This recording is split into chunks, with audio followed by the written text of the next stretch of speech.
Bom dia, eu sou o pastor Gilberto e nós estamos nos nossos devocionais diários. E essa semana nós estamos com o nosso tema Sabores da Vida. E dentro desse tema hoje nós vamos tratar sobre viva antes de morrer.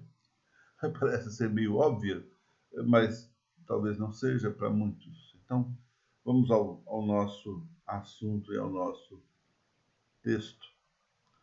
A ideia aqui é entender o que é que Deus quer e qual o grande recado para nós enquanto estamos vivos, não é? Se você tem uma Bíblia e quer acompanhar conosco, abre lá em Lucas capítulo 16, nós vamos tratar o texto de 19 a 31. Há uma coisa realmente incrível nessas passagens da Escritura, é que ela é fácil de entender, a gente vai ver já já. A gente pode discordar dela, negar sua veracidade ou desprezar seus ensinamentos, mas só uma pessoa descuidada não a entenderia. E nesse assunto, nesse texto, nós temos dois personagens, o rico e o pobre. O texto começa assim no verso 19. Ora, havia certo homem rico que se vestia de púrpura e de linho finíssimo e que todos os dias se regalava esplendidamente. Havia também certo mendigo chamado Lázaro, coberto de chagas, que jazia à porta daquele. Dois personagens, duas vidas diferentes, e nós vamos ver o destino de cada um. Enquanto vivos, vivem então vidas antagônicas, um na abastança e outro na pobreza extrema. Os dois morreram, e aí, surpresa, a morte não é o fim. Mas depois da morte é o pior lugar para descobrir isso. A verdade básica é que a vida é mais do que simplesmente viver. E a morte é mais do que simplesmente morrer. A morte não é o fim de todas as coisas. E Jesus, nesse texto, ele vai, então, abrir todo esse contexto para nós. É como se fôssemos num teatro, ele vai levantar a ponta do véu, a ponta que vai mostrar o que vem depois da morte. O que vem depois da morte, pastor? O céu ou o inferno. É o que esse texto vai mostrar de maneira bem clara. É claro que o ser humano, o homem, não gosta da doutrina do inferno. Por quê?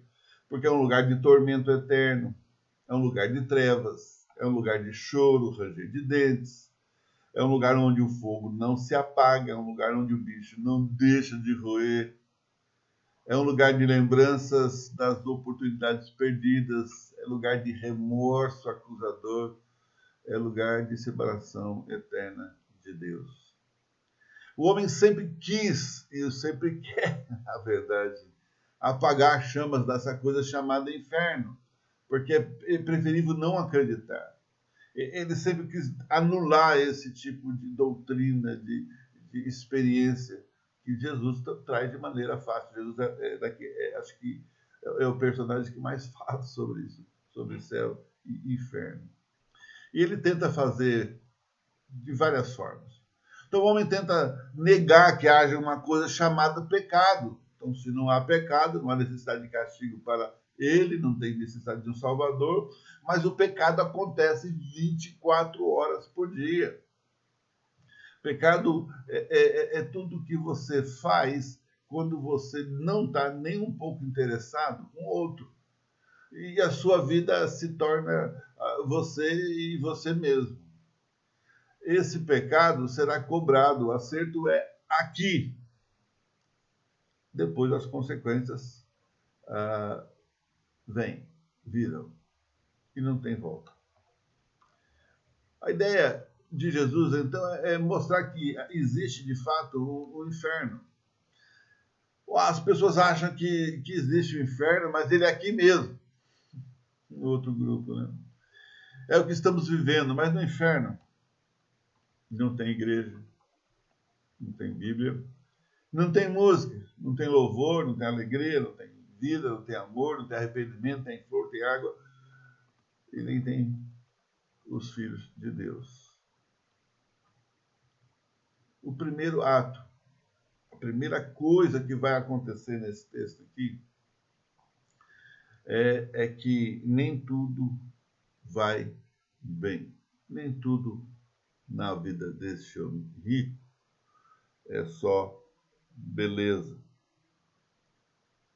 No verso 22 vai dizer o seguinte: aconteceu, morreu o mendigo, e ser levado pelos anjos para o seio de Abraão, morreu também o rico e foi sepultado.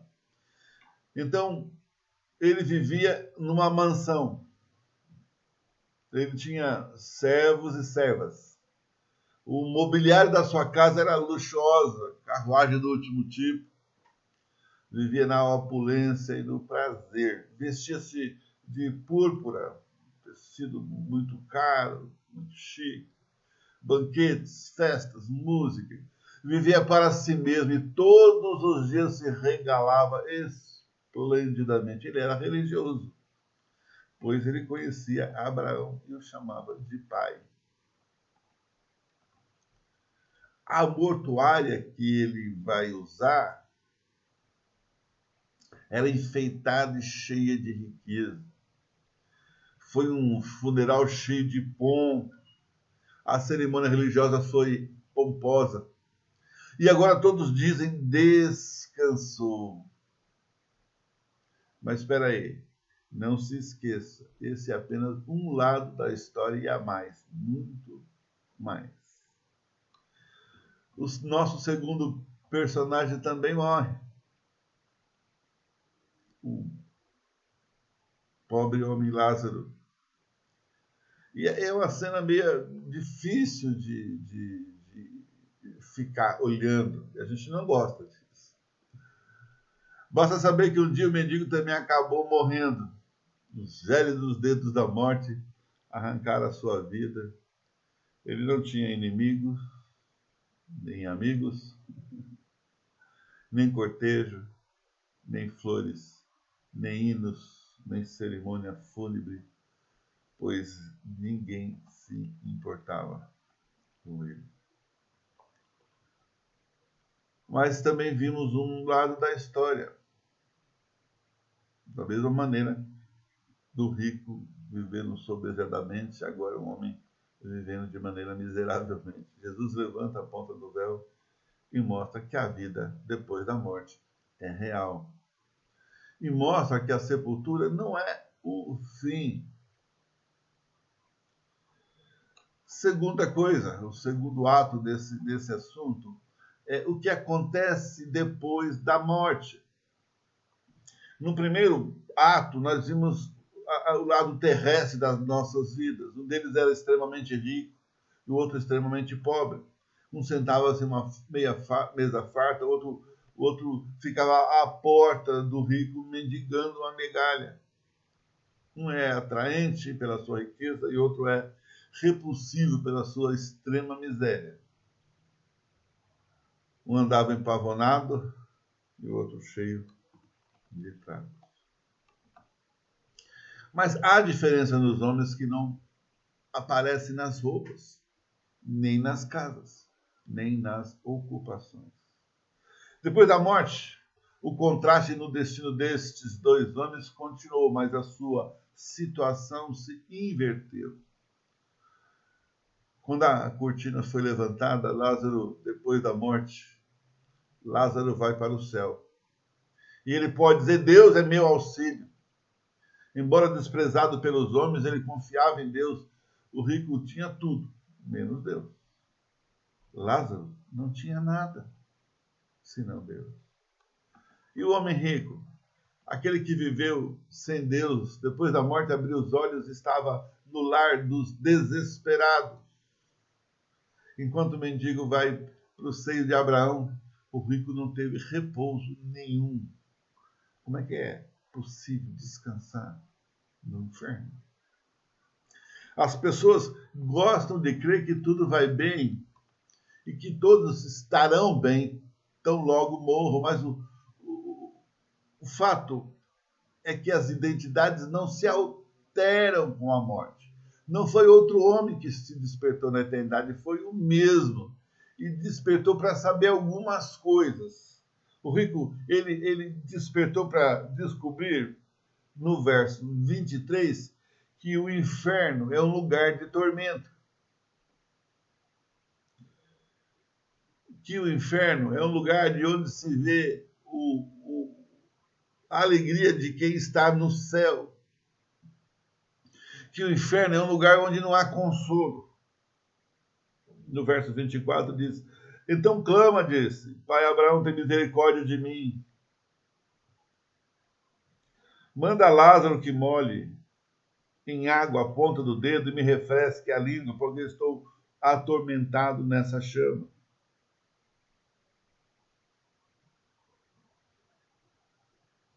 Disse, porém, Abraão, filho, lembra-te que recebeste os teus bens em tua vida.